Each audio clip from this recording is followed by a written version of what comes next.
Good evening, everybody.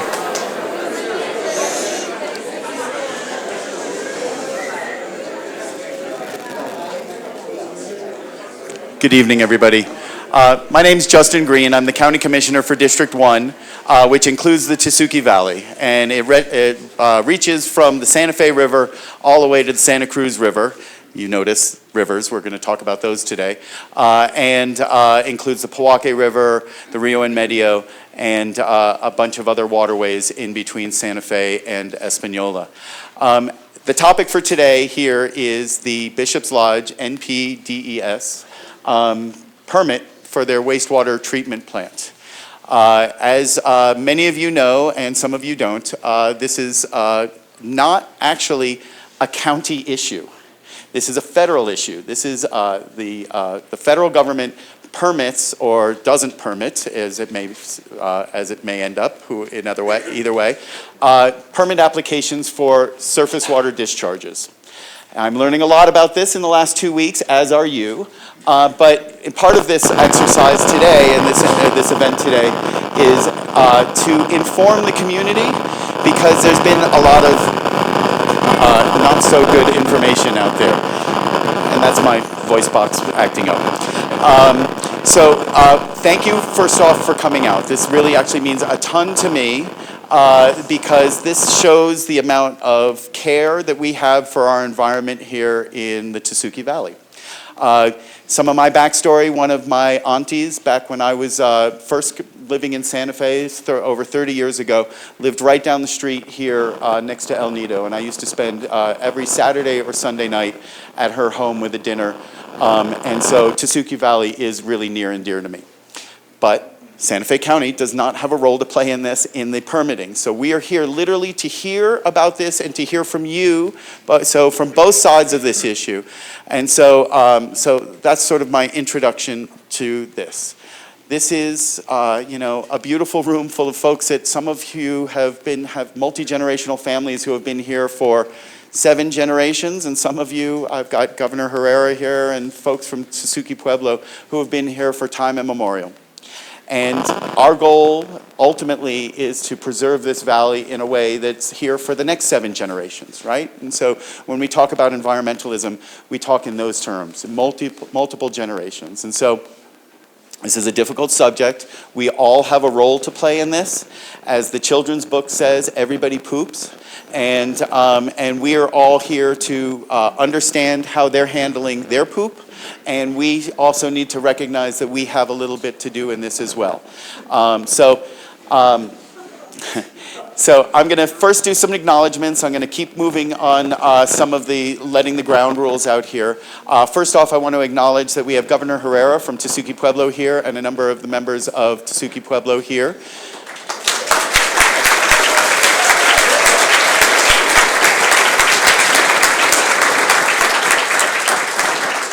And I love Charlie Dormy sitting next to him, so I'm going to make him stand up, and so you know his face too, just to embarrass him. So,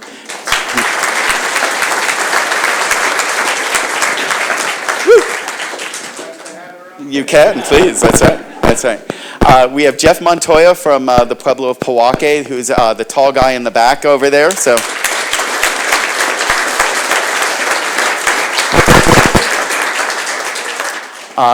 My fellow commissioner, Anna Hansen from District 2 in Santa Fe County is over here.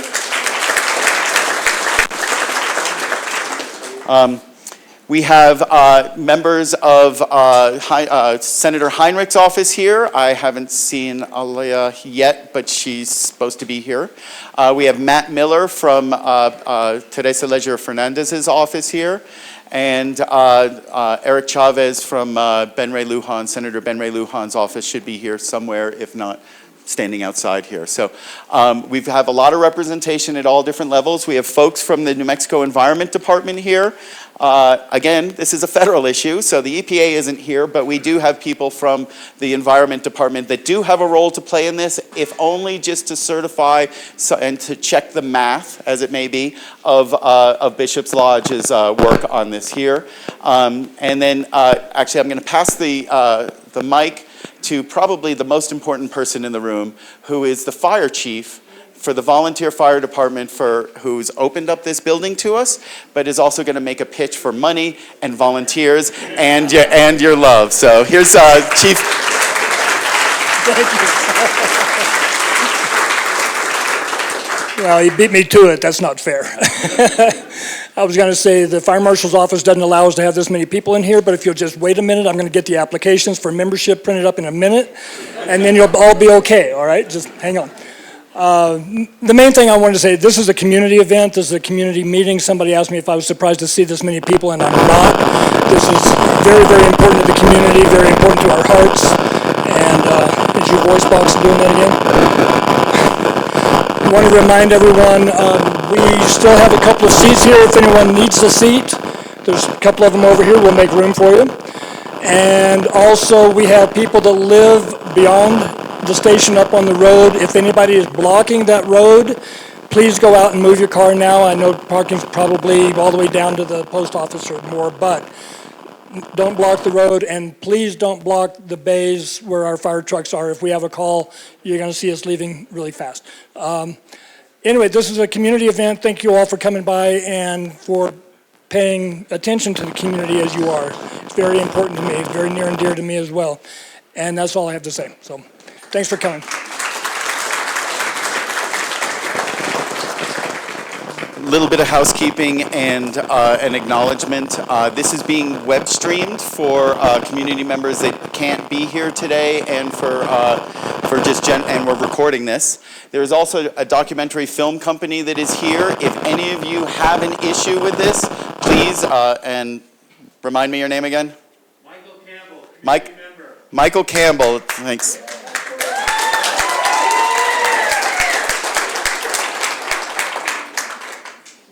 It's wonderful that they're here, but you all have the rights to your images and stuff, so if you do not feel comfortable, please speak with him to make sure that they do not use your likeness or your words without your permission.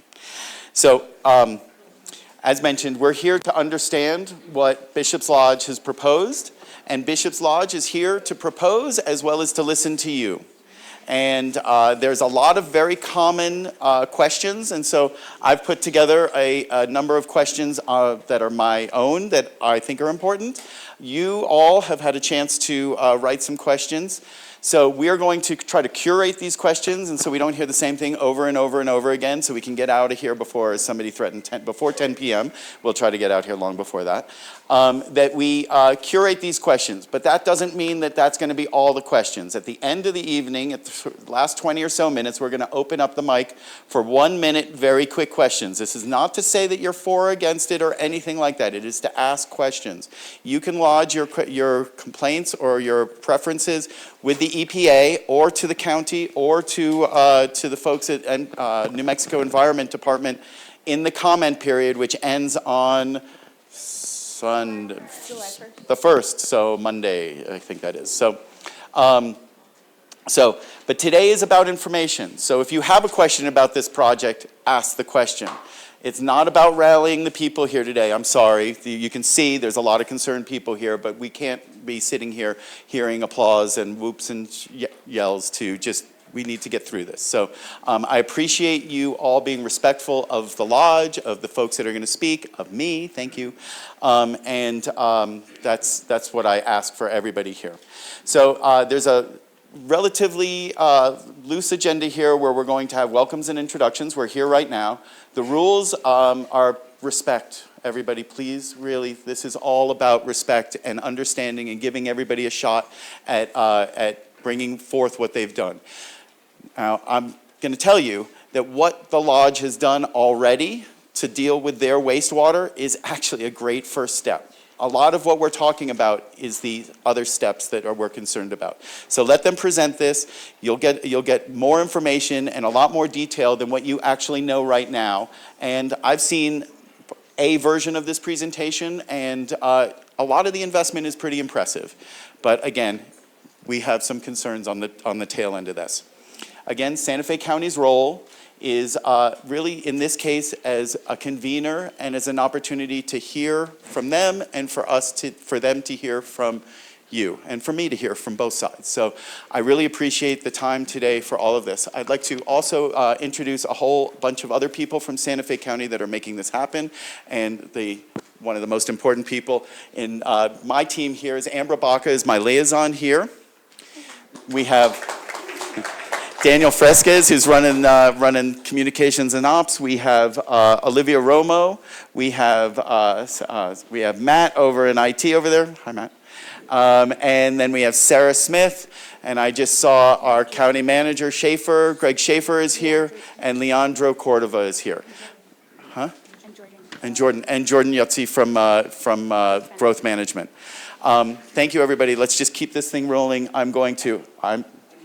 You need one more second. Okay, here's Scott. I just went out and took a look around. I have a green Outback blocking the fire engine out there. Please go out and move it in case we have an emergency. We don't get delayed responding with our fire truck. It's a green Outback. If anybody's got a green Outback, it needs to be moved. Thank you, and I have been informed that the EPA is watching from far away, so this is a good sign, as is Representative Andrea Romero. So a lot of people are paying attention. I really appreciate this turnout. Again, after Bishop's Lodge has spoken, we will put some questions forward. We will also open it up to some formalized groups that have organized to put a couple minutes towards their questions, and then we will keep this thing moving. Thank you for your patience. I know it's hot in here. I'm going to turn it over to Chris Kaplan and the team from Bishop's Lodge. This is Chris. He can introduce himself more formally, but we've had a few conversations over the last few days to make this happen, and I really appreciate it, and I hope you do appreciate the fact that they're here to present what they're doing. So thank you.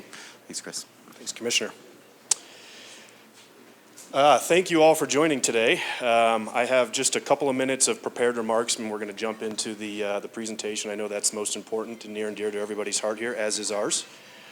So before we kick off the presentation, just want to say thank you to Commissioner Green for hosting this event and organizing this, as well as the Tesuque Volunteer Fire Department. This is a great forum and venue for this event. And most importantly, to members of the community. We share all of the same concerns as you do, and we're here to present our future plans with respect to how we deal with wastewater. And it's important to understand that it's not just Bishop's Lodge. This system also has connection from 82 private residences that are also members of the community. So it's not just Bishop's Lodge that is involved in this. However, the Lodge does employ upwards of 250 people annually, as well as the 82 private residences that I just mentioned. We all share the common goal here of sustainability, environmental consciousness, near and long term. We're all members of the community, and we care deeply for the land.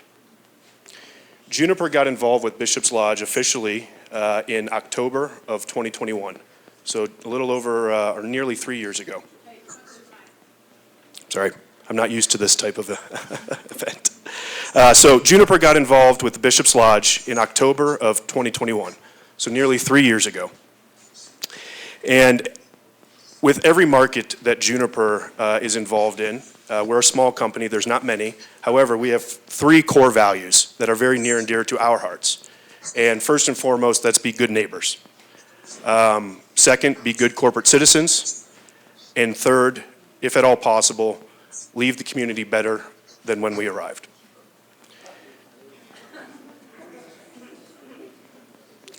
And it's with these core values at heart that we embarked on developing one of the most advanced wastewater treatment facilities in the entire state of New Mexico.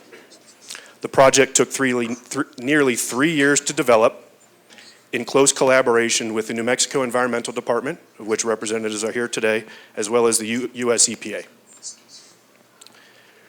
We started a community outreach campaign in April of this year, so almost 2.5 months ago, and spoke to various members, of which I see some familiar faces in the crowd today. Those associations and groups include the Tesuque Valley Community Association, members of the Tesuque Pueblo, members of the Acequia Group, and Bishop's Lodge neighbors, as well as County Commissioner, Deputy County Manager, and members of the county, and now in what is our largest forum, to the community at large. And so with that, we will start the presentation. I think as Commissioner Green mentioned, I know that there's a number of questions. If you could please hold those to the end, I'll try to get through the information as efficiently as possible. And again, welcome the questions after the presentation. So with that, please. Sorry, could you introduce yourself? I don't know, I didn't hear. So, sorry. I am Chris Kaplan. I am a representative of Juniper Capital, owner of Bishop's Lodge. How do you spell your last name? Kaplan. And who is Juniper? Where are they located? Where are they headquartered? Out of state? Juniper has headquarters in 4 different states, in 2 different countries. Nearest is Phoenix, Arizona, which is where I'm from. Let him get through the presentation. We can ask these questions later. I'd be happy to pose these questions later, but thank you. So Bishop's Lodge community is committed to caring for the land on which the resort and its neighbors reside. The property is replacing an old wastewater treatment plant that was originally constructed in the mid-1970s, which no longer operates effectively, and is installing a new, one of the most advanced wastewater treatment facilities in the state. The new plant has been designed to meet and exceed the high standards of local and national government regulatory agencies, including the U.S. Environmental Protection Agency and the New Mexico Environmental Department. Thanks. What we're going to be reviewing today is some information on the existing plant, the project team that's been assembled to create this project, the timeline that has been under review, the anti-degradation study completed by the New Mexico Environmental Department, the new plant design, the water quality standards, and at the end, Q&A. So maybe a little fuzzy here, but this is an aerial of the existing plant that is approximately 55 years old as it stands today. Generally, wastewater treatment facilities have a useful life of approximately 30 years. This plant has reached its useful life, and we are currently trucking to the City of Santa Fe's wastewater treatment facility. In December of 2021, approximately 30 days after Juniper acquired Bishop's Lodge, we commissioned Lee & Company, a nationally renowned engineering firm, to conduct what's referred to as a preliminary engineering report to design a wastewater treatment plant that would meet and exceed the high standards of the 2 regulatory agencies that I just mentioned, the EPA and the New Mexico Environmental Department. So again, myself, Chris Kaplan, owner representative, Lee & Company, our chief engineer and designer, Gary Lee, who is on the call virtually, members of the New Mexico Environmental Department, Environmental Protection Agency. We have a third-party wastewater treatment plant operator, BSN Santa Fe, and our general contractor was TLC Company, one of the largest utility contractors in the state. So I think this slide is important because, as I mentioned, Juniper acquired Bishop's Lodge in November of 2021 and immediately identified a need to address the failed wastewater treatment plant.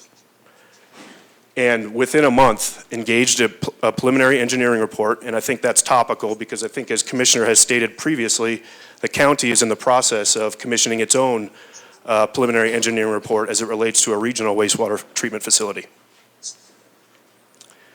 We approached the New Mexico Environmental Department and the EPA and began the permitting process in June of 2022. As part of that process, the New Mexico Environmental Department has to conduct what's referred to as an anti-degradation study. We'll go into the specifics of that study here in a little bit, but it's an exhaustive study that was completed over approximately 18 months and analyzed the discharge method and the impact, the environmental impact, if any.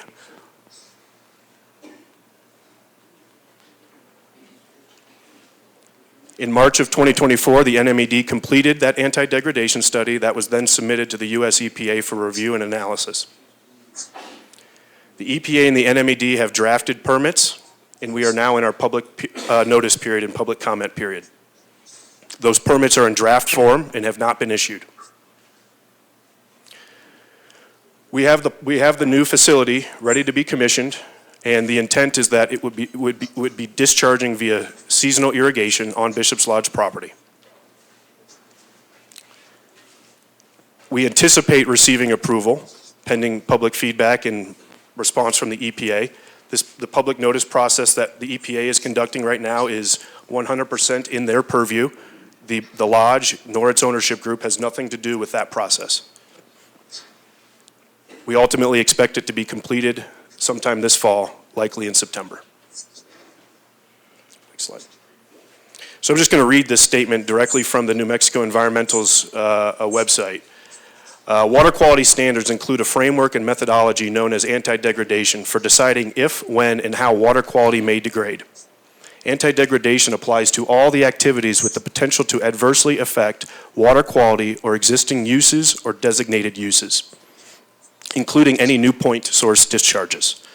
The New Mexico Environmental Department, acting under the authority delegated by the Water Quality Control Commission, implements water quality standards in the state of New Mexico, including the anti-degradation policy and implementation plan. As such, NMED requires the highest and best degree of wastewater treatment practicable and commensurate with protecting and maintaining designated uses and existing water quality. The new plant that is being proposed, here's a rendering. It will be providing and treating to Class 1A reuse water, which is the highest possible quality of reuse water out there today. For example, Class 1 reuse, a approved use of that would be irrigating crops, food crops. High quality use for irrigation during the summer and ultimately discharge in the creek during the winter months. We will be among the most advanced and high quality wastewater treatment facilities in the entire state of New Mexico, and it has been designed to meet and in a lot of cases exceed all of the NMED and US EPA regulatory standards for reuse water. So at this point, I'm going to turn it over to Gary Lee, who is participating virtually, and I hope, if it's hard to hear, I can take over, but I hope that you're able to hear him because he was the engineer responsible for designing the plant that we're proposing. Thanks, Chris. Can you hear me okay? Chris, I just want to test to make sure you can hear me. Okay. So the process that we are implementing here at Bishop's Lodge is what is commonly referred to as a membrane bioreactor treatment system. The system process basically starts with a series of screening devices, basically screen out large elements of material that may come down through the sewer lines, so that it doesn't interfere with any of the downstream biological or filtration processes. Once it passes through the coarse and fine screens, it then enters into a biological treatment process. The biological treatment process basically promotes a population of bacteria that use the incoming wastewater as a food substrate and energy source in which they multiply, grow, and basically consume the organics that are being contributed in the sewage influent. Once it goes through that process, it is then will be subject to a phosphorus removal process. We are not currently regulated for phosphorus, but our intent is to remove phosphorus from this process. The purpose and the reason for doing so is to avoid any potential promulgation or growth of algae in the receiving stream during the winter months.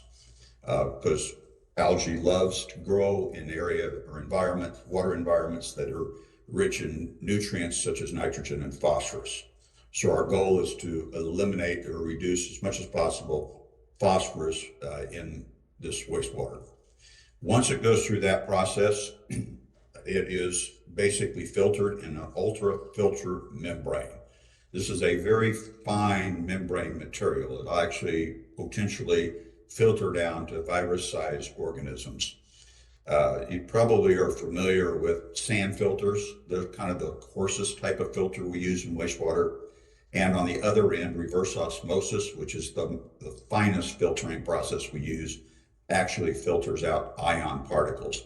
Ultramembrane is in the middle of those processes, so it's not quite as robust as reverse osmosis, but extremely more so than conventional sand filtration.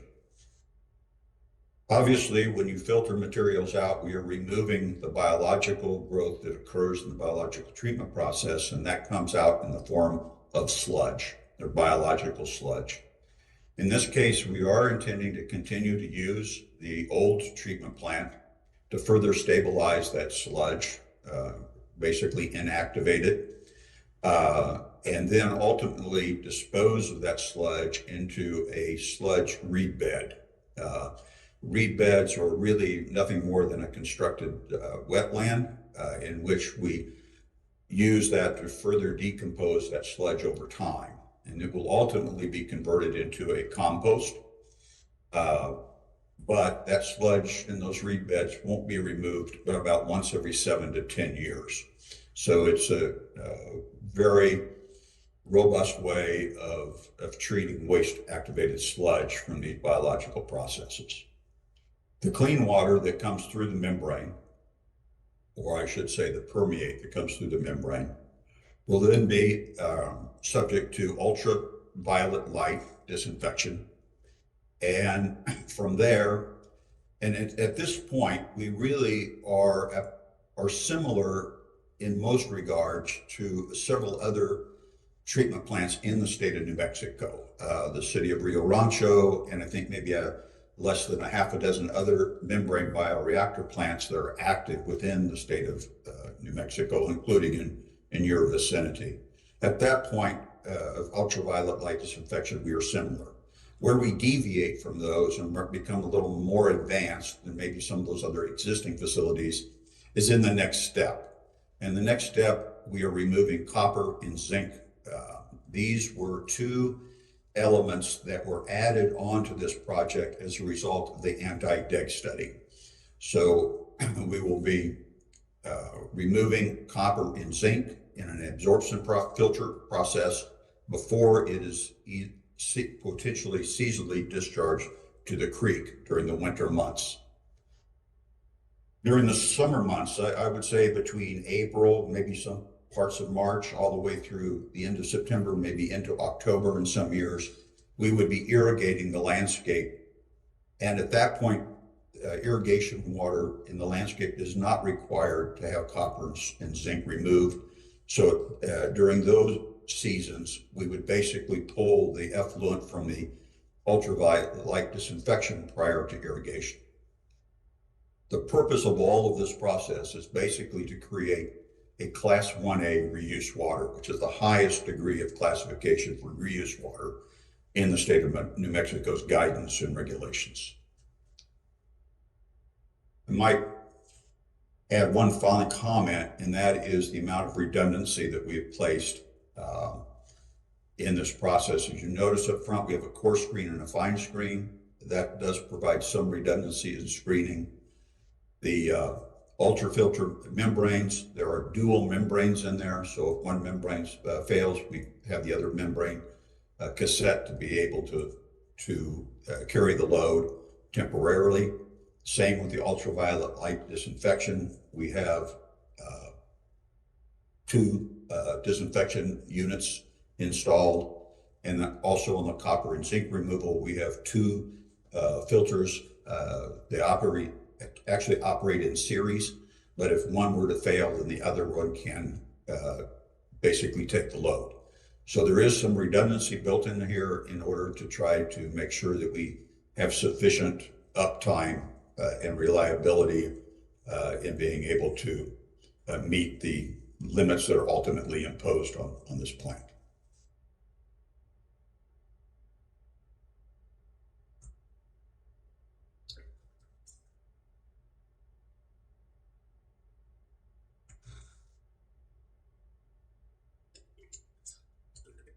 of the most advanced in the state of New Mexico. And the redundancies that he mentioned at the end, I think, are very important because That's kind of redundant. State of New Mexico, sure.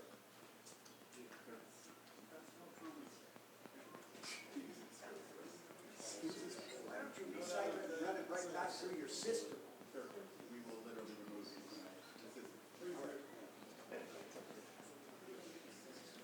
next slide, please. So we referenced the Class 1A water. This is a chart of the various classes of water. And as you can see, Class 1A, highest quality reclaimed wastewater, can be most broadly utilized, except for direct consumption.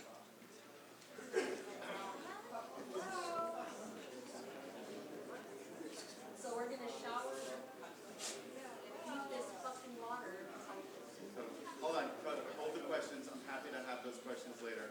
Let Chris finish.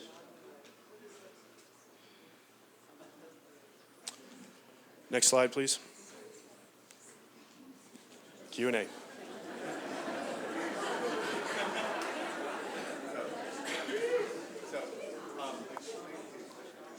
Thank you, Chris. And thank you for your patience on this. I know we're all itching with questions, and we all want more detail in this.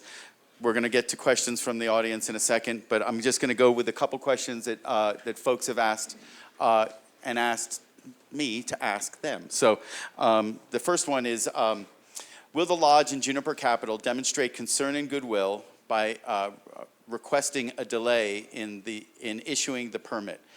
Help us create time for more dialogue.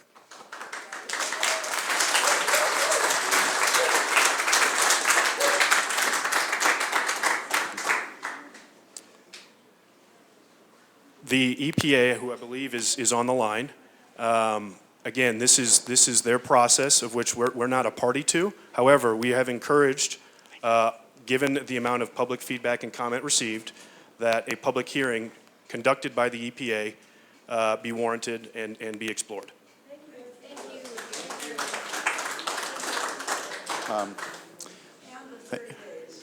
Thank you. So number two, what other alternatives were considered? Was connection to the city's wastewater plant considered, or were there other options that were on site, reusing 100% of your water on site and removing the discharge into the river? Yeah, again, this is a 3-year-long project that looked at every option available. The city's plant, as currently designed, is at a much lower quality of water standard, and my understanding is also non-compliant. They're in the midst of a large either upgrade or replacement of their plant. Additionally, the sewer lines from the city are approximately 2.5 miles away from Bishop's Lodge's location currently. Okay, as a follow-up for that, other alternatives for using 100% of your water on site instead of hooking up to the city's system, which is problematic in itself, but how about finding a way, whether it's a traditional leach field, an additional wetlands?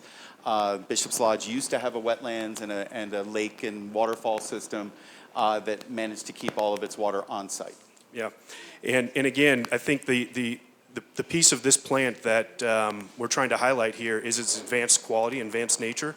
All of those other discharge requirements have much lower standards than are required as the way that this plant is currently designed. And again, with everything that we strive to do, is try to put our best foot forward and do the right thing and build the most advanced treatment facility in this case. But it's not just related to wastewater; it's across the board at Bishop's Lodge. So hold on. So I've got this. I've got it, guys. Come on, I got you. Give me a second. They're not mutually exclusive. Treating the water to a high level is wonderful. You're going to use it on your grass and your lawns and your irrigation, but you could actually manage to direct inject it into the aquifer. You could put it into a traditional leach field. There are other alternatives that, on top of having this water produced at a good level, also be contained on your site. Yeah, and again, we've explored those options. We felt that direct injection into an aquifer was not also going to be well received. I believe that's the same aquifer we all draw water from. And again, we also explored leach fields, and with close collaboration with the New Mexico Environmental Department and the US EPA, it was determined that through the high treatment quality of water, this was the best course of action. Okay. So that's their answer at this point, so I understand that. So, my voice back, sorry. Electronic around Yeah. the speaker will make it do that. Yeah. So your phone or that camera will make it have buzz. Thank you. Thank you. So multiple sources indicate that the county is paying $4 million for the modification of the Powahke Basin Regional System to add the capacity to deliver 1,000 acre-feet to the base of Bishop's Lodge Road.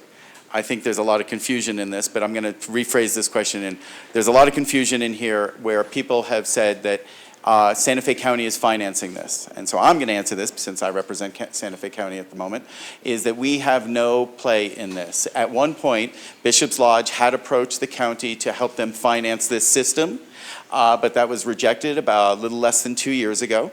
And they've gone on their own to finance and build this system without assistance of the county. So the county, again, has no role in this, literally, except for this meeting here today with you all, so thank you.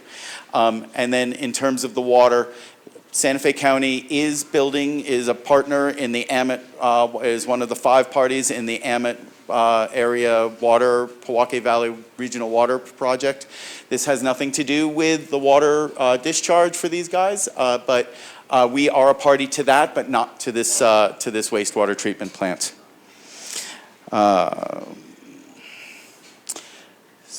Okay. Wastewater treatment was part of another Santa Fe County question. Wastewater treatment was part of Santa Fe County review of the development permit, and I believe called for on-site processing. With this discharge application, Santa Fe County should reopen development permit review. I don't know that we can do that per se. We may have a role to play in future development review of this, but we can pass the Manager Schaefer if you would like to answer this. He wears a more official hat than I do. Is Greg still here? Okay, we'll get back to that question at a certain point.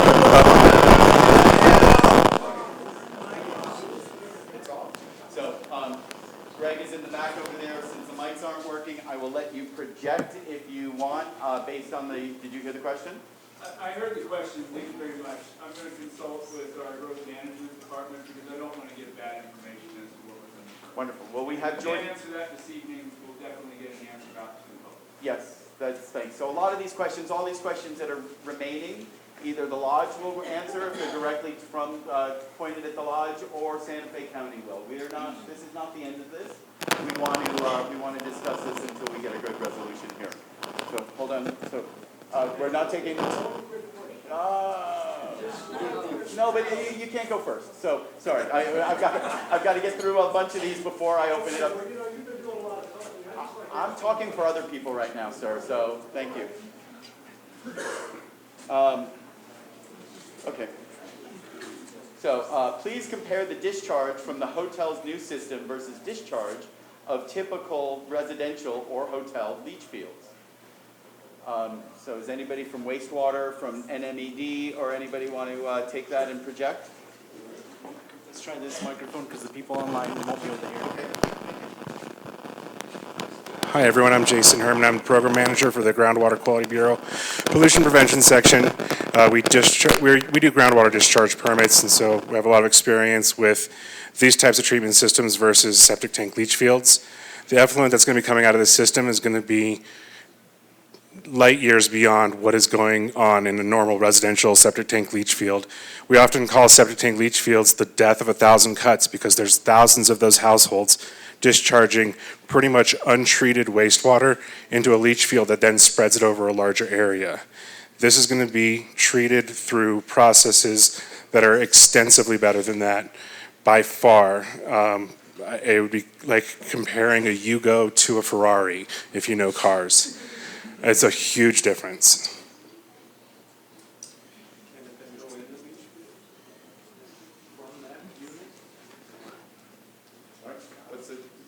It was a question. I didn't want to answer a question without your permission. Go ahead. Okay. So we don't actually direct where the water will go. It is proposed to us. In this instance, yes, the water could go into a leach field. The water could go into any number of different methodologies for disposal. Thank you. So this is back for Chris and Juniper. What is Juniper's 5-year plan for expansion, including the hills and the villas? So Juniper's plan for expansion, I can't comment on the hills and villas. That we are not a part of that association. That is 82 private residences, not connected to Bishop's Lodge, but for the fact that they do connect to the wastewater system and to the well potable water system. Future expansion plans at the lodge are TBD. There is a site plan that is approved to include an additional spa, fitness facility, and second pool, but the timing of which those get developed is unclear and undetermined at this time.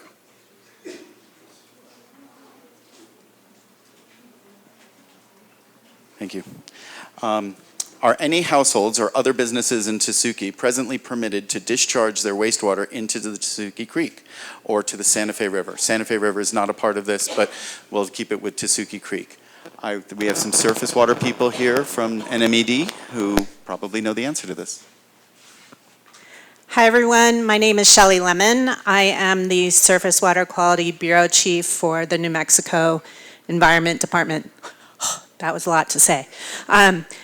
There are other discharges. The Pueblo of Tesuque has an NPDES permit that discharges, I have the permit on my phone, just a minute.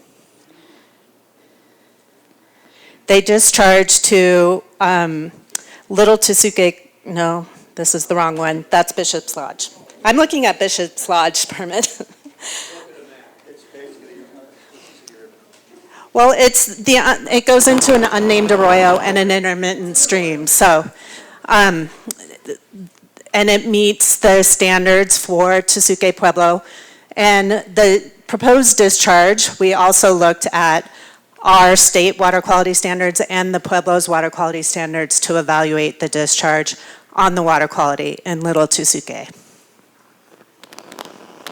I don't think there are any other permitted discharges to surface water, but there are septic systems that discharge underground to the surface waters seasonally.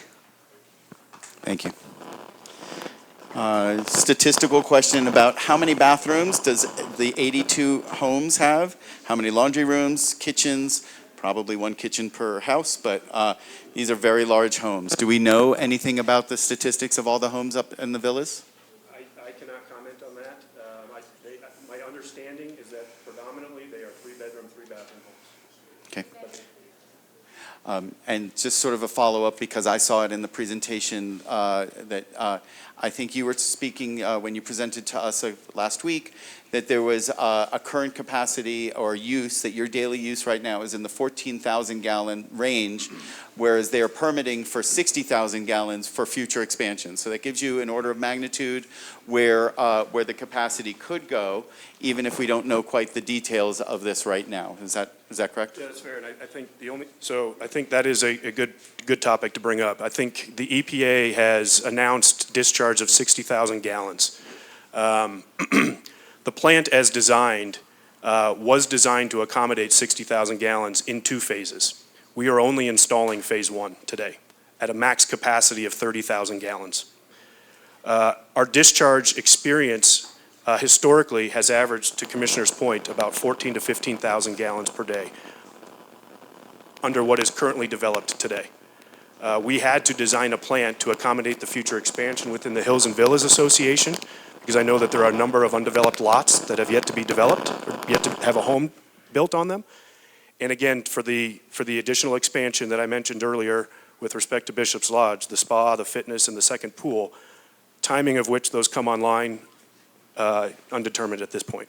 We have not submitted any permit applications or building applications. You have been approved for site plans? Site plan is approved. Okay, thank you. Are there monitoring wells around the property and downstream? I can't comment downstream, but on Bishop's Lodge property, we have 3 monitoring wells that are constantly monitoring the quality of the surface water and groundwater, and those reports get presented to New Mexico Environmental Department. And I believe they are posted online, or no? Okay.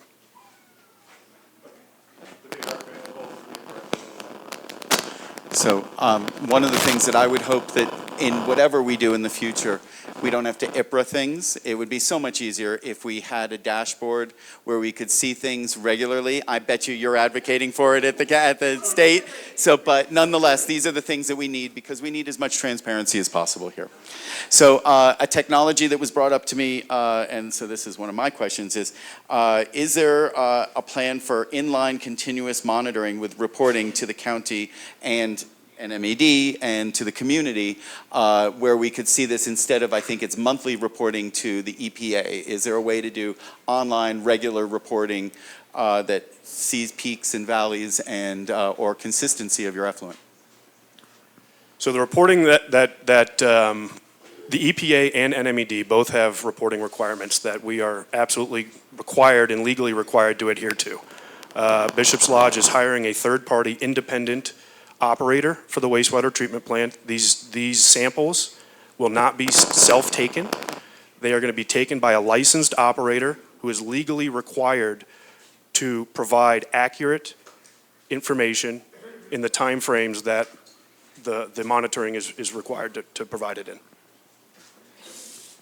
So I appreciate that, but that is the bare minimum when we could have, there is technology to allow for continuous with automated systems. Of course, they might have to have an expert that does this once a month or whatever the NMED or EPA requires, but there is technology to do this automatically, and I think that that is one of these things that yes, I would recommend that as a part of this solution nonetheless.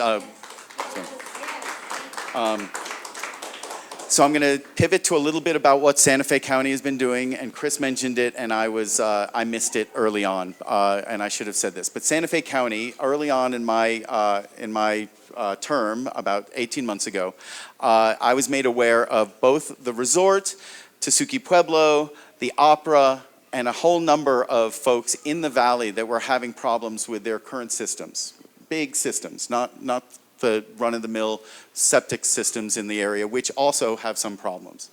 But I took it on myself to propose a budget item of $250,000 to do a preliminary engineering report. And the scope of this report was to figure out how to develop a regional plan for wastewater in the entire Tesuque Valley. Something that could take care of their effluent, something that could take care of the Pueblo, something that could take care of the Opera, the casino, Camel Rock Studios, and the best part of it all, it would also take care of all of your effluent. So your septic tanks would actually be able to be decommissioned, and you would be able to have a wastewater stream that would then protect our water for so much longer, because all of us contribute to the problem, and all of us need to be a part of the solution. And so Santa Fe County has this money in the hopper. We're starting to convene the major players in this. Tesuque Pueblo already has some money set aside for their facility, but has spoken to us about the idea of collaborating with us. Pewaukee Pueblo has a system further downstream in front of Buffalo Thunder that reportedly has enough capacity to add all of the Tesuque Valley to this. So we're all actively trying to find a solution to avoid discharges into the river, discharges of nasty stuff into the aquifer, and finding a way to really actively do this. So then to my next question is, would Bishop's Lodge commit to tying into the regional system when it comes online? Yes. Yes. Good answer. Thank you. Well, so you know what? You plant a tree now, and I understand these things take forever, but I'm your commissioner now. These things didn't happen before I came on. I'm doing my best to expedite these things.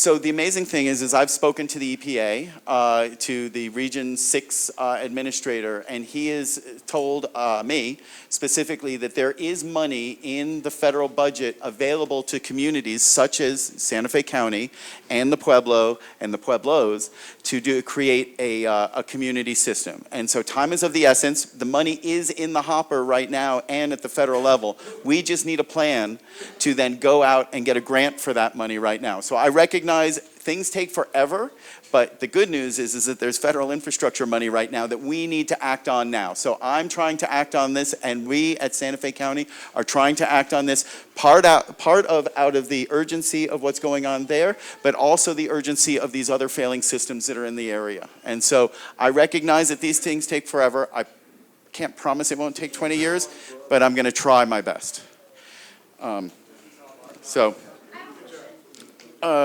Yes, okay, go. Just going back to what you had stated about your wells are being checked monthly, is that what I understood? But your wells are the ones that, at this phase, like if you look at the downstream aspects of personal wells, those aren't getting checked to know, like, if this does go into effect, that's going to affect the aquifer, which will affect those downstream wells, right?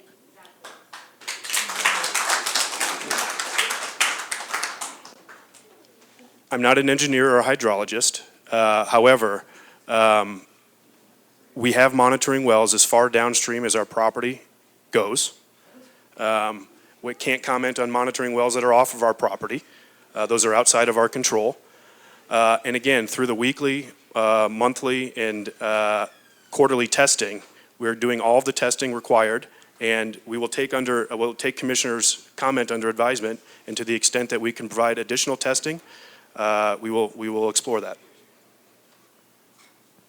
Thank you. Question, what happens to the sludge? So the sludge, and this is a good question, I'm not sure Gary mentioned it, but I'm not sure maybe everybody could hear that. The sludge, there's very little of it. The plant is very efficient. The sludge will go into a reed bed or a small lined wetland, approximately 15 feet in diameter, so very small footprint. And ultimately, as a result of the process and the high quality treatment process, that sludge over time will continue to decompose and become compost that will be used on Bishop's Lodge property. Thank you. There's a lot of people that are concerned about sludge, both for the things that are taken out of the water and the solids and the chemicals and the things that are extracted, and so that's a real concern. So thank you for answering that. So there's a lot of questions here about redundancies and resiliencies. I think those were answered in the system, in the presentation. I'm going to open it up for a few seconds, and then actually, Alyssa, were you planning on speaking? I got it. You got to ask a question? I gotta Okay, thanks. All right. Excuse me, I gotta make some comments, okay? It's his house, so It's not my house. He's one of your volunteer firemen. He deserves a round of applause.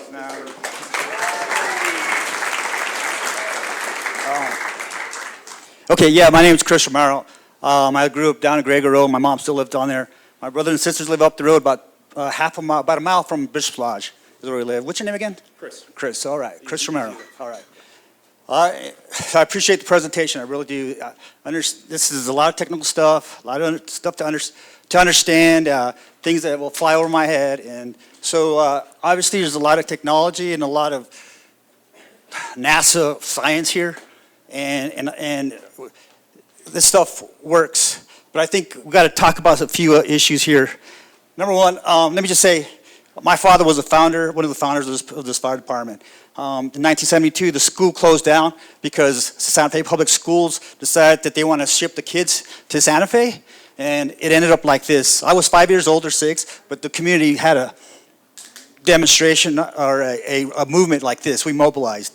My grandfather was a farmer here in Tesuque.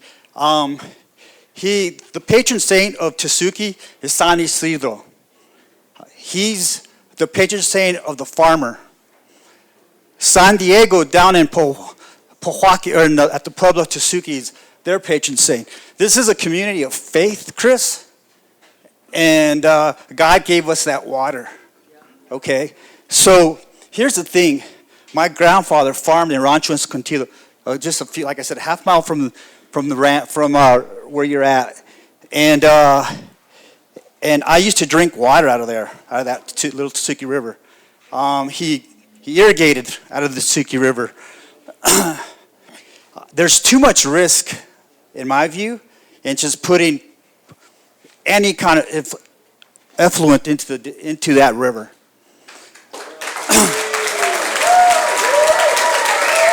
Calm down. Calm down. There's dignity and respect is the order, okay? So here's the thing. I live at 7,000 feet, the elevation of my house. I just drilled a well 3 years ago. The riverbed at Entrada Capulín and Bishop's Lodge is at 6920. That's an 80-foot difference. When they drilled the well, we hit water at 180. So that would mean that from the riverbed to where they hit water is a difference of 80 feet, okay? The interesting thing with that, and now this is a question really addressed for the New Mexico people.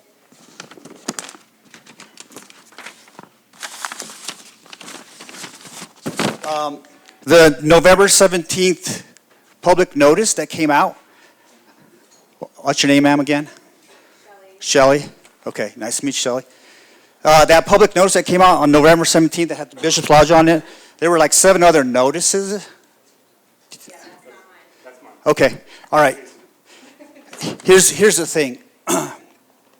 So there are 7 different notices, and it describes that in Hachita, down in Grant County, 3,000 gallons of potable water will go into their groundwater there, and 256 feet is potentially at risk.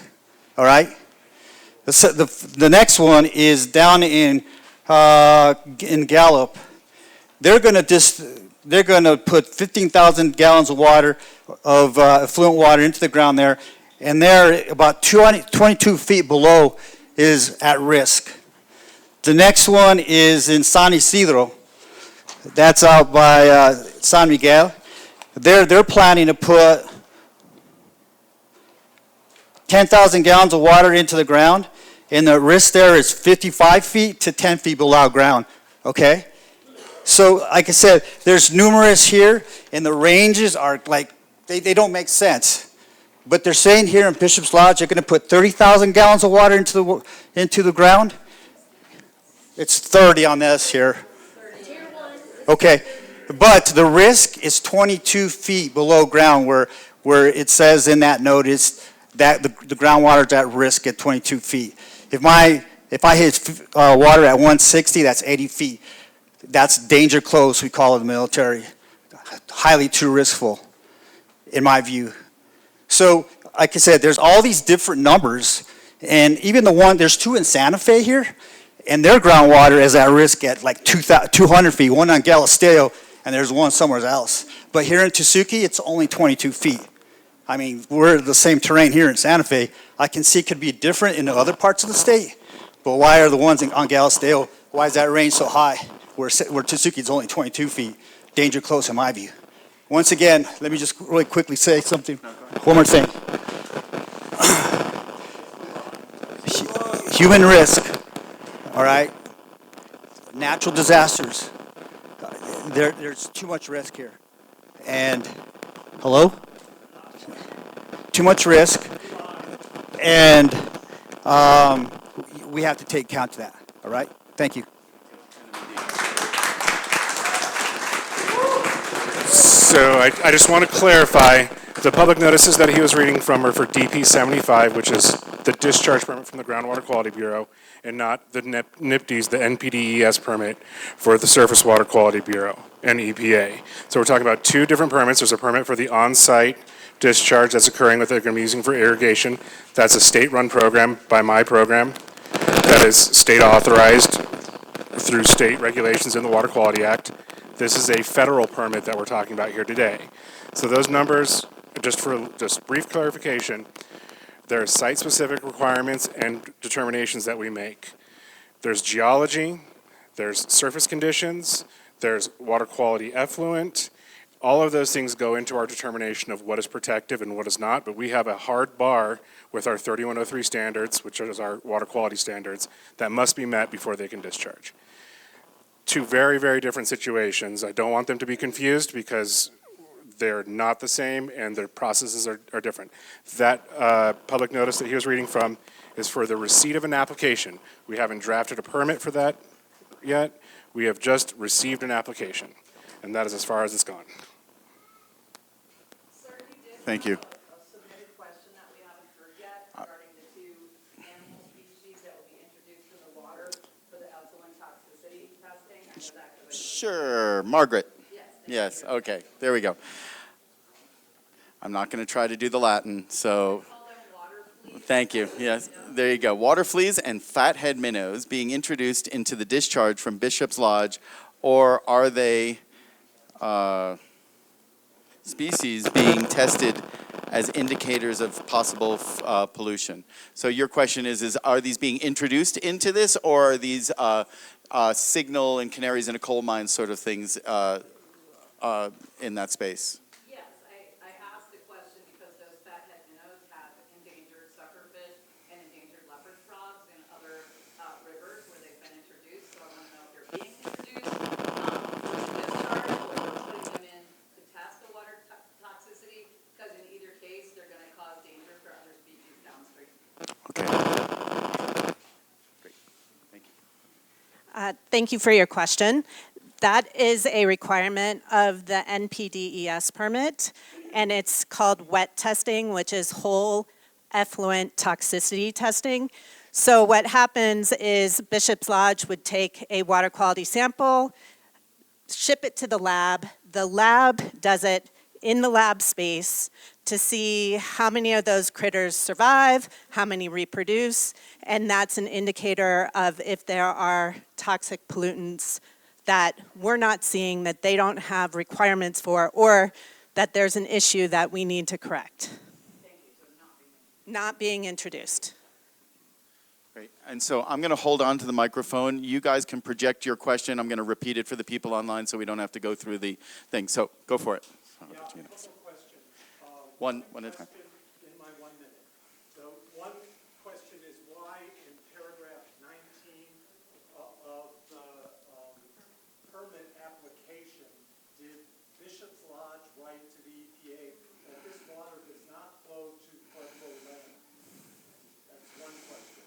The second one is related to trucking out. What we just heard is you could build a leach field there, and that leach field could, you couldn't build on that leach field. It would limit your ability to do so. But couldn't you take that nice cleaner water, which we appreciate for our aquifer? I live 3 houses downstream from you, and I can tell you that I would appreciate, and I would come over with a shovel, and so would everybody else here, and help you build something to contain it there, and then we'll all join a regional system when it comes online.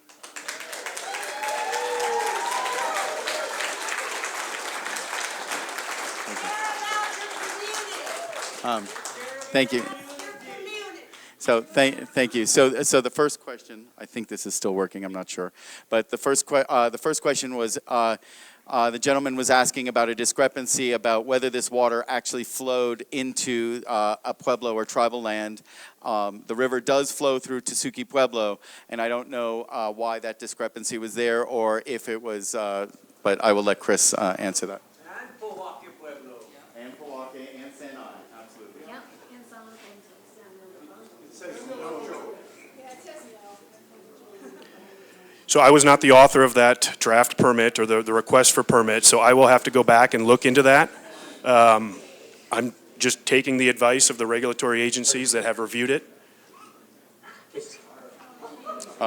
Thank you. And second question, say it again, sorry. The second question is trucking it out, moving that clean Fine. water out, why isn't that, or a leach field on your property, something that we can sit down together and work out with you?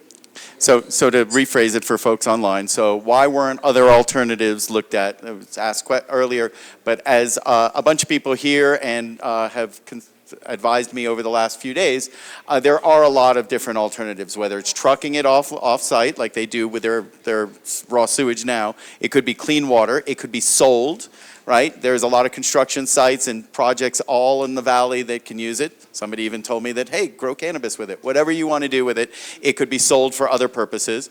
There's also direct injection. There are a lot of other alternatives that we wish that we had better understanding of, and we wish we understood how they determined. And so I'll let him answer a little bit more about all of those things and how they determined that this is the best solution. So again, we have explored all of those options. The existing plant did discharge to a leach field that has failed as a result of nothing that Juniper did or didn't do. This happened prior to our time and involvement with the property. And again, the standards of quality treatment are much lower when discharging through a leach field process.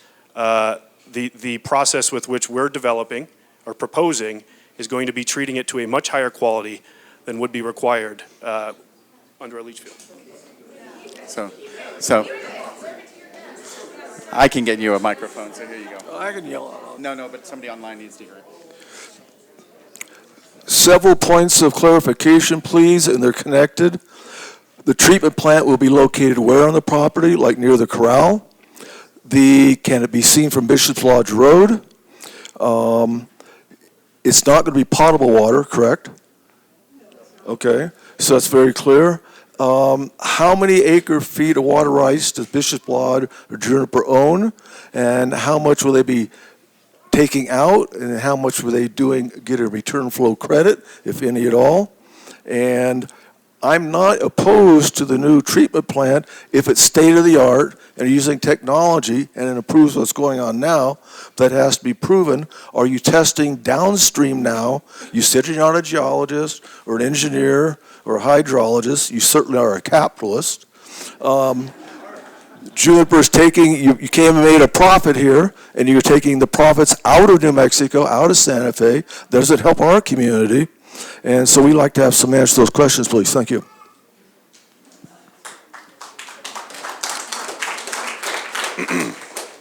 So there were a lot of questions there. I think I remembered them, but apologies if I don't capture all of them. In terms of the acre feet of water that the lodge owns, I guess, or has water rights to, I believe it's about 34 acre feet annually. And that's not just the lodge, that's also shared with the 82 private residences in the Hills and Villas Association. As a result of the seasonal irrigation that we're proposing, we would be saving on average between 10 to 15 acre feet of water drawn from the aquifer that is currently being used, the potable water from the aquifer for irrigation and other uses. We would be saving that on an annual basis. 1 acre foot of water is approximately 325,000 gallons. So it's a significant reuse and sustainability effort, along with the compost that we mentioned earlier. I forget the second or third or fourth question. It is located immediately adjacent to the existing facility, and it is surrounded by 10-foot tall coyote fence. If it is visible from Bishop's Lodge, only the top foot or two. So I took a tour of the as of yet uncommissioned facility last week. It looks like a standard 40-foot highboy container. It's 9.5 feet tall, 40 feet long, 8 feet wide, and it's all really self-contained. Modern, state-of-the-art, as so they tell me. Now, compared to what they're doing right now, it is a good step in the right direction. What they currently have should not be spoken about in public. I mean, it is really one disaster away from ruining the whole river, right? Because it is untreated sewage. So their first step and their investment is a step in the right direction. So I appreciate that. I hope we all appreciate that. The question is is the effluent going to be detrimental to our river here? And you failed to answer the part where how much you're taking out, how much you're returning, how much you actually use it. We have water rights for 34 acre feet. I don't believe we use all of it. We are not necessarily returning any of it through direct discharge. It's being used for on-site irrigation, which likely goes through, percolates through to the water table and ultimately into the aquifer. We are not, at this point, seeking additional water credits. We have never sought that. We are lessening our reliance or draw from the 34 acre feet and lessening that to by 10 to 15 acre feet annually through the use of this seasonal irrigation. So you have no recharge credit at all. They're not applying for it right now, but they would be eligible for it if they did put it in a leach field. Hint, hint, hint. Right? Governor, do you have something that you wanted to say? I don't really have a question, but just a comment. I think right now, because of the late notice that we object to we hereby request an extension to the proposed action. The objection is in response to health and safety of all humans. The Little Tasuki is an intermittent stream flowing only a couple of months throughout the year. By discharging into the stream, what are the future repercussions, the unknown effects to downstream users? The Tasuki Creek is relied upon source of water for irrigation for crops ingested by humans. Traditionally, the stream also has cultural ties and primary contact of concerns.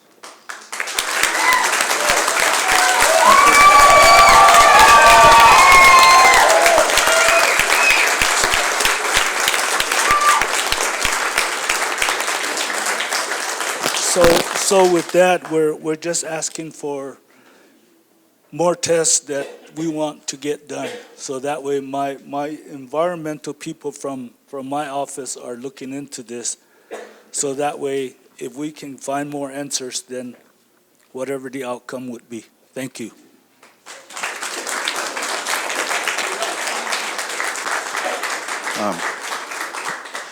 Thank you, Governor. I think that there is a lot of last-minuteness in this moment right now, right? We are sort of caught a little surprised. Well, so we were. Why were we not informed? This whole community. You lost our trust. You lost our trust because you didn't inform us. And there is a world of people, of children, of lives that are being lived here, and you decided. The Bishop's Lodge decided without, every answer has been, well, we decided that this was the best thing for all of these people. Yeah. Explain how do we trust you? That's what I want to know. Yeah. So the first request that we can do, here with us, like all of us collectively, is to talk first. Why weren't we told? Give us an answer. Why weren't we not included in their decision from Arizona? So I will answer a little bit of this. We at Santa Fe County were not directly contacted, but there were community organizations and some other organizations around. But yeah, so I totally agree with you. I agree because I was not informed. I, as your commissioner, as your representative, didn't have a chance to do the outreach. I am upset. I am upset. I am upset, and I'm trying to bring this forward before the comment period is over, because when the door closes, the door closes. The door closes this week, 1 week from today. So we can ask for more time. That is the first step. Governor asked on behalf of the Pueblo. We have a letter that is going to be at Santa Fe County tomorrow to ask for more time and a public hearing that is the official mechanism for the EPA to address this. This is a very informal, beautiful meeting of the community that is here to hear this, but also to hear your concerns. And so we're doing our best to do this. For years, the county's been part of this decision. We have not. You discussed with Bishop's Lodge the sewer option. We did not know about. Years ago. We did not discuss. We did not. It was before my time. First off. I'm not asking No, I understand, but the Santa Fe County they discussed helping them finance this. From my understanding, the discharge permit was never discussed. Discuss the different costs associated with different systems. But the discharge is what we're concerned about the most. So, ma'am? So my question is, my father manages environmental waste discharge in the state of Oklahoma for 50 years.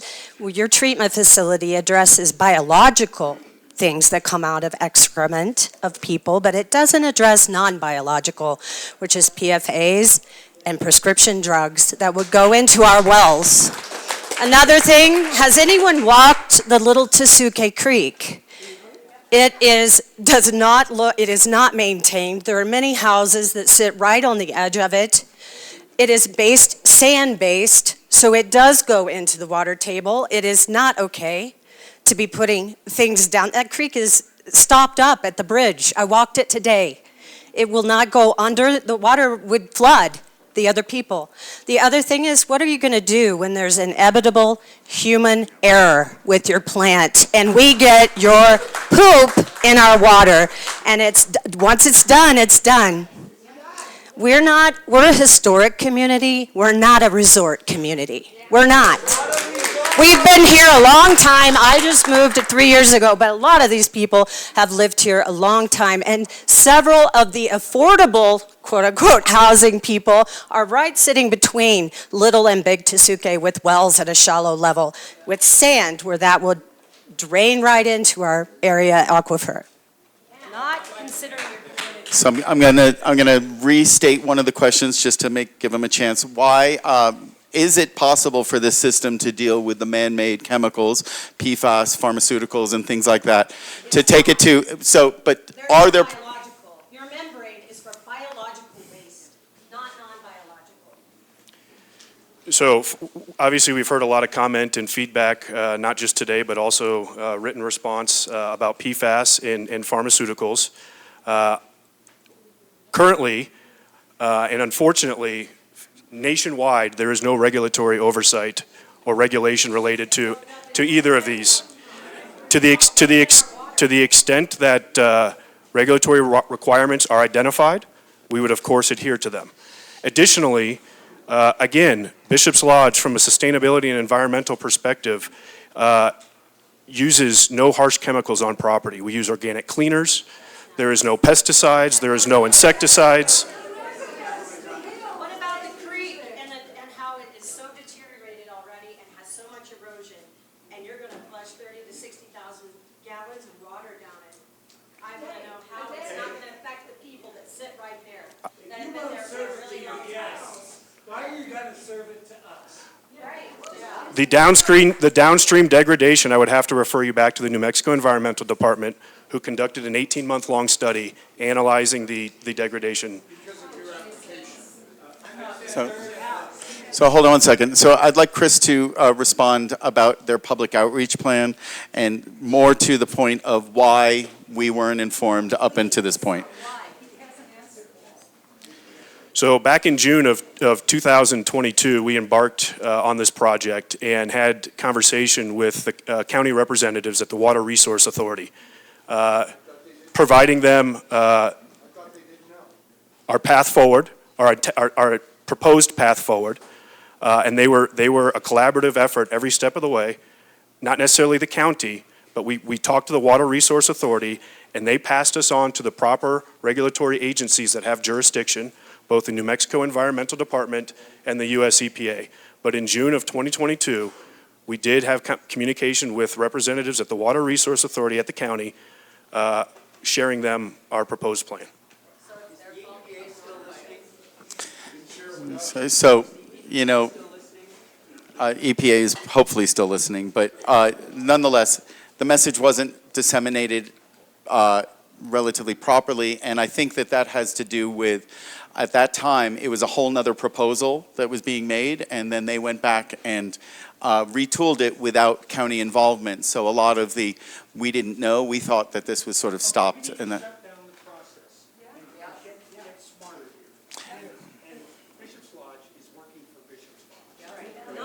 yeah. So. And I'm sorry, you're working for us. I am working for you. That's the first, So, that's the first, that's the yeah, I know. first. So we have a letter to the EPA that will be debated tomorrow at our commission meeting, and we will take a vote on it on Friday. So we have a second meeting that's a special meeting on Friday. Tomorrow's going to be the presentation of the letter. Our fellow commissioners will get to comment on it. I'm going to ask the chair. It is a public process, and we hope that the chair, it's up to the chair to allow for public comment. I hope the chair will do so. I think he will, but it is not up to me. But it is on our agenda tomorrow for public comment, or for presentation, and then things. Go online. So 2 o'clock, 2:30 is the official. No, 2:30 after the whatever. We have two meetings earlier. We've got a housing meeting and we have a community development block grant meeting at 2 o'clock.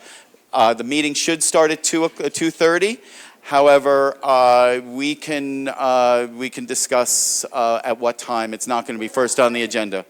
And so Friday the meeting is at 2 o'clock, and we will announce that. That may just be for voting. I don't know if public comment will be there.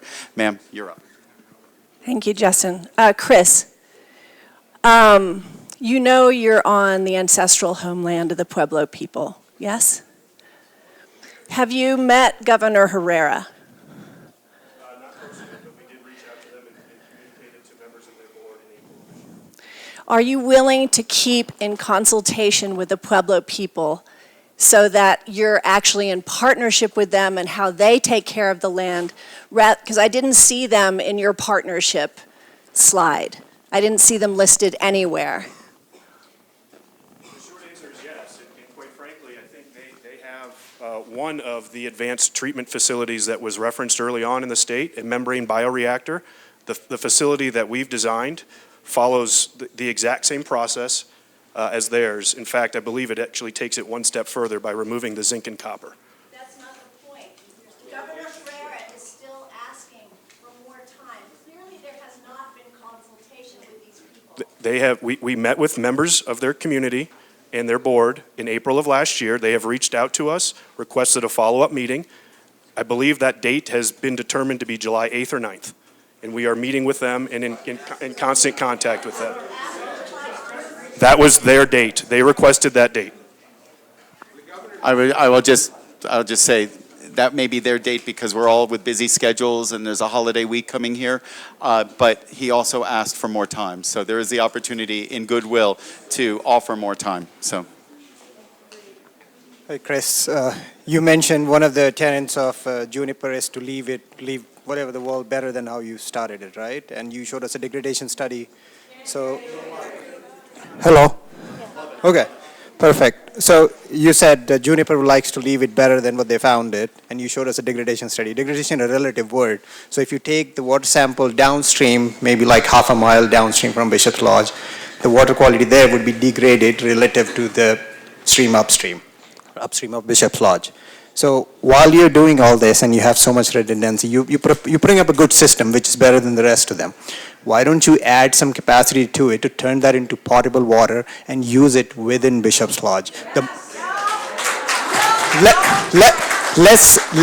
Let's say converting that into potable is not feasible.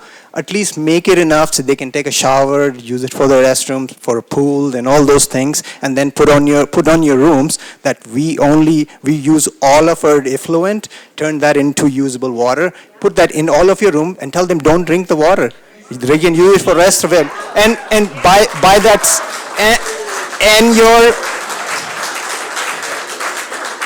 and your investment in this sustainable product is going your guests are going to appreciate it. You can even charge them more if you want, any more than what you already do, but at least your guests will appreciate it, and it will be better for the community because the EPA will most likely give you the permission.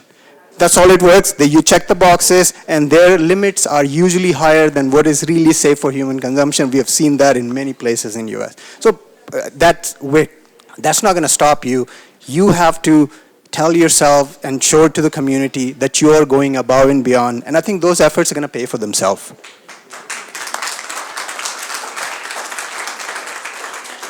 So I am a proponent of direct potable reuse. I am a proponent for direct potable reuse. It is what my master's thesis was based on. I am all for it. We are developing the regulations right now for it, and so we as a state are not prepared for what you're proposing, but will be within the next year and a half. So as a follow-up for that, this is not inventing the wheel. Maybe it is reinventing the wheel for your rules and regs, but is there a state model that you know at another state that could be adopted by the lodge in an effort to preempt your stuff, at least at a level that is drinkable and is potable, that you're not ready to, your rulemaking isn't quite complete, but other states have gone through this and you would sort of say, they're doing a great job? I think that both Arizona and Colorado have recently put out direct potable reuse regulations, and they're just in the very beginning stages of implementing them. And so a lot of the pitfalls and scary stuff hasn't really come out. And so would I wholeheartedly endorse their formats and their models as being the right one? I think the jury's still out on that. I don't want to speculate on where our rulemaking is going to go, because we're really just meeting once a week, 2 hours at a time to try and develop them. And it's not really something you can anticipate. So there would be, in the world of direct potable reuse, what we would call a lot of uncertainty if Bishop's Lodge wanted to go down that road. And we wouldn't be able to give them very good answers, which makes it very difficult to make decisions. So just to continue on that, would they need a permit for that water to become potable for their reuse as drinking water?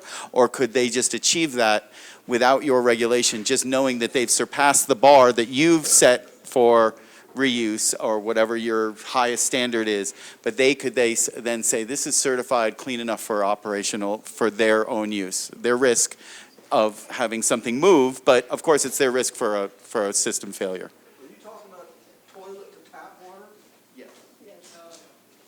I would not use that phraseology because I'm trying to be a proponent for it. But that is the equivalent of what we're talking about here. And I would not recommend Bishop's Lodge go down the road without our authorization and our support of a project. Hurry up. I'm on it. Okay, thank you very much. So lots of hands in the back. Will you please project your thing, and I'll repeat your question. Keep it to one question so I can actually get it through my head and repeat it, please. Go ahead, Alyssa.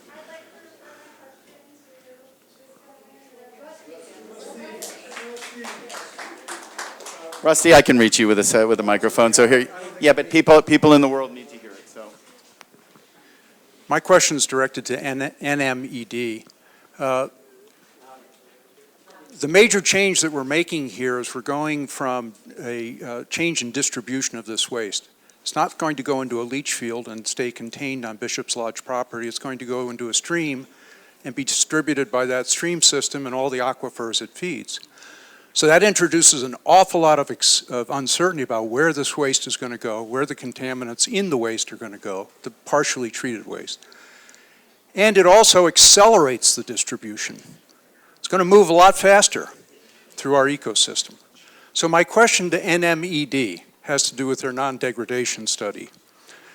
Commissioner Green, thank you, distributed a portion of the study this afternoon. It indicates that NMED looked at 19 different pollutants as a basis for their non-degradation study. Most of those were minerals. I didn't see listed in the pollutants they were examining any chemicals. I didn't see any pharmaceutical waste products. And so I would like NMED to confirm, please, with respect to their non-degradation study, what kind of weight should we put on this when it's not examining the contaminant stream that's actually going to be discharged? And the last part of this is, if I read the permit correctly, there is no limitation or restriction on what contaminants the 85 residents of Bishop's Lodge or property owners and the lodge itself can put into the waste stream. They can put anything they want into this waste stream. And we have no idea what it's going to be or where it's going to end up. So if I'm wrong, please clarify why I'm wrong and how I'm wrong. Thank you. Thank you.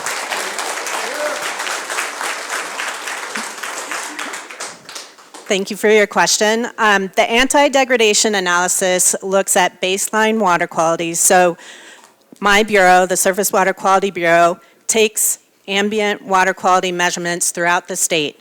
We have data from Little Tesuque, we have data from Tesuque Creek, downstream. We use that data in the anti-degradation analysis to set the bar, right? To say, okay, here's our baseline water quality.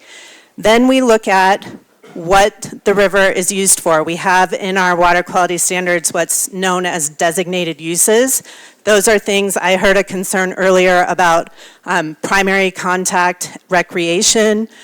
We have irrigation standards. We have wildlife and aquatic life standards that we apply to every single water body, including Little Tesuque. So when we're looking at the data for the anti-degradation analysis, we look at a whole suite of data, not just minerals. We look at chemicals.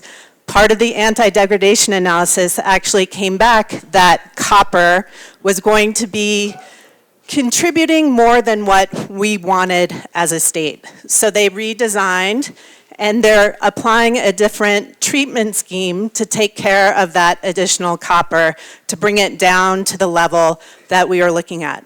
Our anti-degradation analysis does not look at the water quality standard and see if we're going to exceed that standard. We look at the baseline and see if we're going to exceed that baseline. So we're looking at baseline. Non-degradation study that Commissioner Green circulated this afternoon, lists 19 pollutants. Did you look at anything else? Did you look at any other contaminants that are in the waste streams? I would have to look at that study specifically to see what you're talking about, because there's definitely more than 19 contaminants that we look at that we have standards for. No, there are no water quality standards for PFAs. No, we do not. Those are called emerging contaminants. There will be a requirement to monitor for those things, I believe, in the NPDES permit. But currently, we don't have water quality standards. EPA doesn't have those standards. They are just coming out with recommendations for that type of work. Does the permit put any restrictions on the contaminants that the property owners and the lodge guests and anyone else up there put into their waste stream? There are no restrictions on that. The purpose of the wastewater treatment plant is to filter that waste stream so that when they discharge it, it meets water quality standards. You can only filter what you think is in there. If you don't know Correct. what's in there, your filtration system may never catch it. And septic systems definitely don't catch it either. So, you know, throughout this whole community, somebody could be contributing something that we're not aware of. And it's the same. No, it's not the same. The distribution system is very different. Well, there's a lot more septic systems. That's amazing.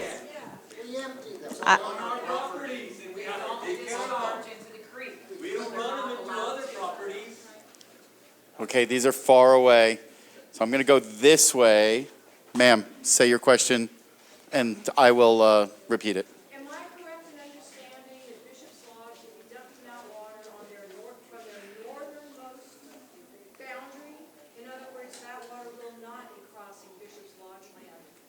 Correct. Yeah, of course. Sorry, I guess. So where is the discharge occur? Where is your proposed discharge occurring? Is it at your property boundary as it's leaving your property, or is it on your property somewhere more centrally located, or at the beginning of your property? Like, for instance, if you decided to discharge it at the top side of your thing, most of that water would then seep into the ground on your property, as opposed to discharging it at the edge of your property where it becomes all of their problem. The discharge is occurring at the plant site, which is located at the stables. On the north side of the property.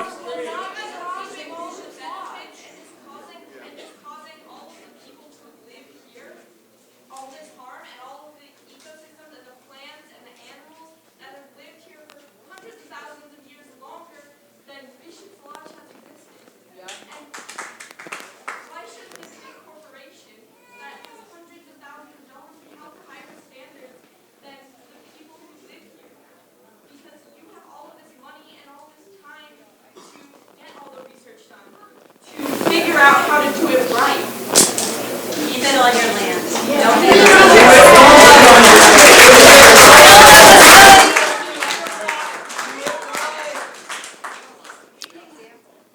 So again, we're following the regulatory limits by the NMED and the UPPA.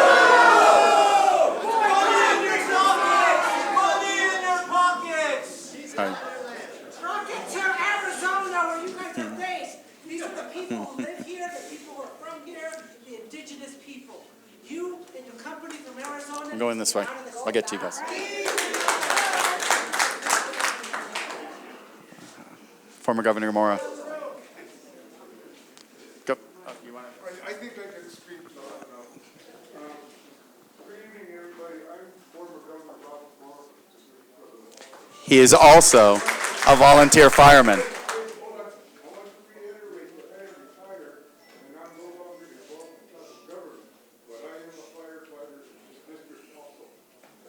Woo.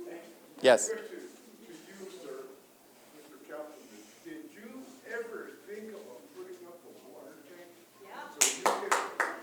So you can hold that treated water.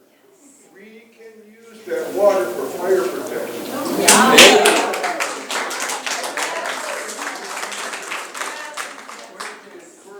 You need to look at your water carriers. Our department also responds to help other districts. And when there's a fire, there's always the need for water. Also, I just want to throw it to everybody that yes, we are suffering from a lack of manpower in our volunteer fires. That's why we put up our titles so we can get more people who can help us. Currently, there's only 8 here in our district. We have 3 fire stations that we got to maintain. We have 10 pieces of apparatus that we lack people who can take them out and offer them. So, with all this going on here, I appreciate the turnout that's happening. But I do want to emphasize the need for water for fire. Thank you.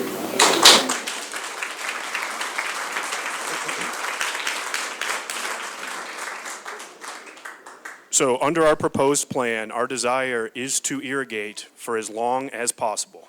That's obviously going to change based on weather conditions. Some months, it may be 10 months. Some months, it may be, some years, maybe 10 months. Some years, it may be 8 months.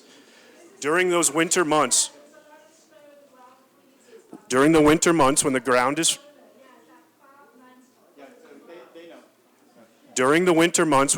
frozen, seasonal irrigation is not possible.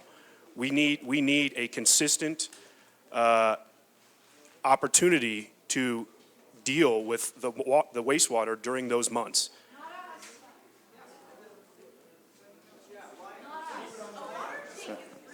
So there's definitely appreciation for a water tank, both for selling it or for using it for fire control or for just keeping it from having to be discharged. There's all those alternatives that are out there that we all want to understand, and we want to sort of gently push them in the right direction, I think. But so guys, we're running out of time. We were supposed to be done at 7, and I just want to kind of try, we need to let staff go. I could stay here all night. You can ask my wife. I'd talk to you all day with this stuff. But I'm going to ask a couple questions in the back because you all have been gently waiting. Sir, go for it.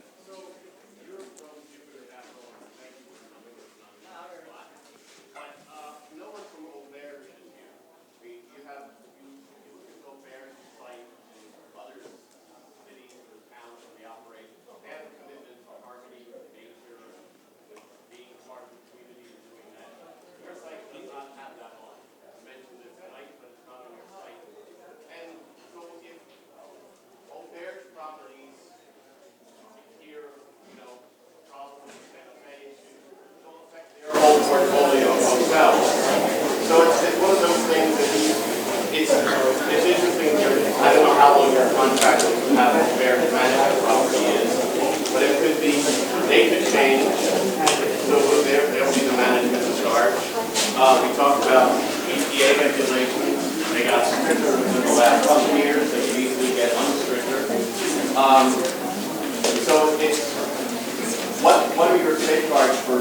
the Aubert brand nationwide, and for just always living up to what the current standards are. And the standards are developing, or they could deteriorate.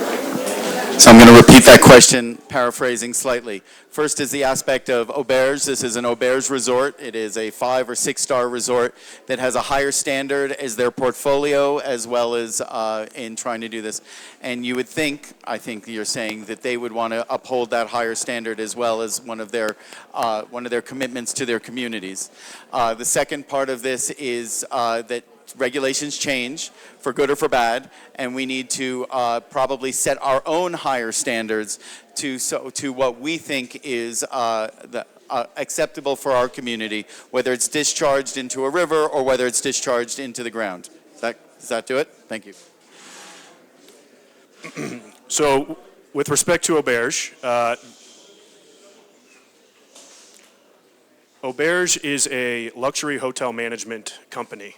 It has no relationship other than contractual with Juniper Capital.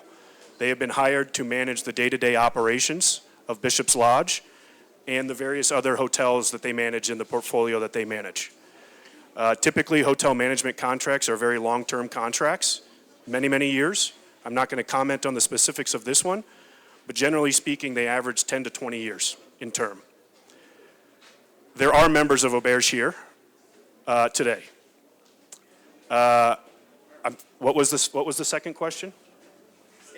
Standards change. So the plant, as proposed and designed, is being designed to accommodate any future changes, with the ability to NMAD's point, one of the minerals that was flagged as part of the anti-degradation study was copper. That was brought to our attention, and we added a filtration process to address that. This plant has been built in a function to where you can add on additional treatment processes or pull them back to the extent regulations change in either direction. Hold on one second. I got to follow up. Go for it. Okay. Great.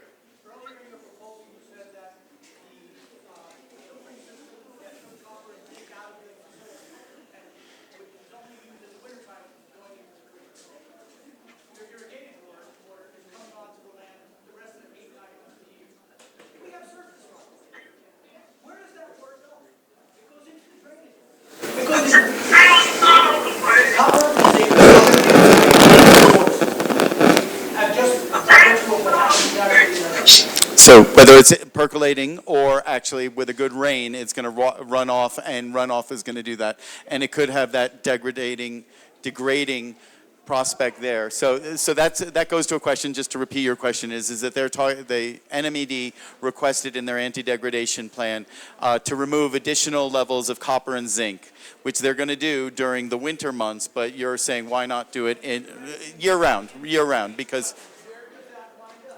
So I'm gonna take that question and give him one more, because which is very related to that, which is would you consider, an expert out in somebody that I really trust in the water world asked, would you consider a granulated activated carbon treatment system that would remove PFAS in pharmaceuticals? That seems to be the state-of-the-art program or protocol right now, and so this is a question for you all as one of those added steps. Even if it doesn't quite work with state regulations, it is a proven solution right now.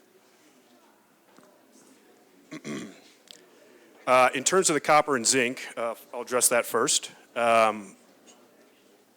As a result of the anti-degradation study, it was flagged, and so we added this additional filtration unit. And again, to Commissioner Green's point, this is not a small screw-in filter. This is another container, 20 feet long by 8 feet by 10. So it's a significant step in the treatment process, and it was designed to bring those levels down to below regulatory limits and exceed those regulatory limits. I am not here to make any decisions today. I'm quite frankly not authorized to do that, but I will take your question and comment back and discuss it with the team and see if it's an opportunity to include that treatment step process during seasonal irrigation.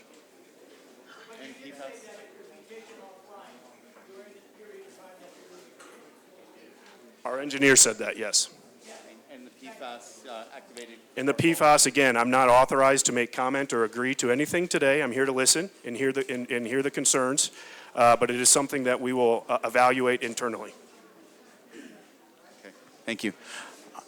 I'm going that way with the question, so I'll get back to you, I promise, but go for it. He's- The bridges, the back retaining walls within properties along the creek. It's not in the state study, am I right? Sure. So the question is who's...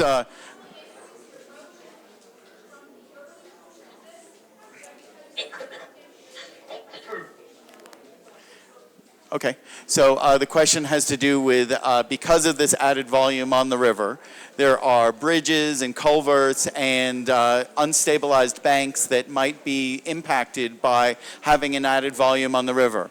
Has that been looked at either by the county or who's responsible for that? I agree, that is one of my concerns at Santa Fe County, that we have bridges and you all have bridges to get to your homes. We have culverts and roads that go over the river. There are a few concerns about that. It may be insignificant, but we need to know, or it may be very significant, and we certainly need to know.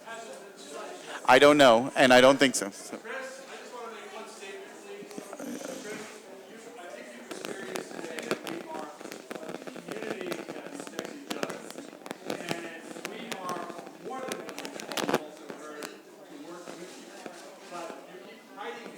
Just a statement of, that's the regulation.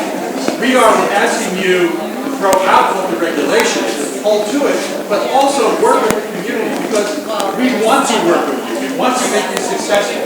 But I just want to say, and this isn't a threat, but it's a comment, that if you don't, we will attack the Auberge brand, we will work on social media, and we will keep this fight going.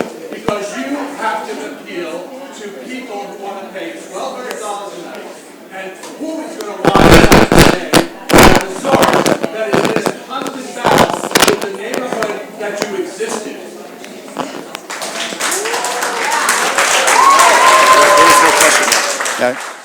So I'm gonna comment a little bit about that in an aspect that puts that in perspective.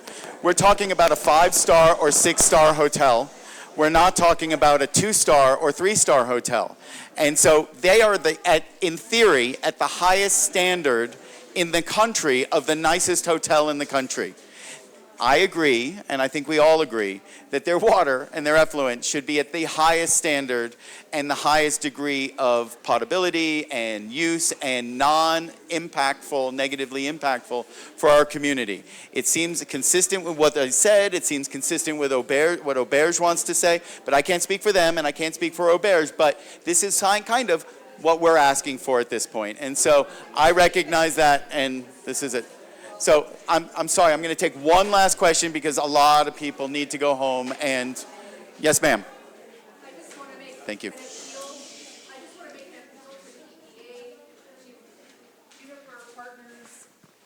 Everyone in a decision-making role at New Mexico State, the federal level, county level, please respect the Pueblo. They asked to be consulted. They want to be consulted, and the date that was provided is after the public comment period. It's not fair. It's not fair. We're on their land. This is our chance to acknowledge that this is their land. We are on their land, and we need to respect them. We owe it to them, and all the people that live here, our friends, our families, our neighbors. So please delay this decision. Whoever's in charge, please delay it. Thank you.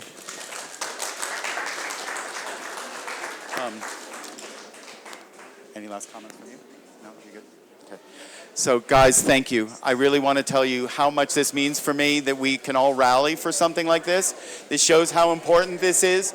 The comment period ends on July 1st, but hopefully we can find either in their heart or in the EPA's heart, or both, that we get an extended time so that we can address this comprehensively and collaboratively. Because working together, we might actually work with something that's better.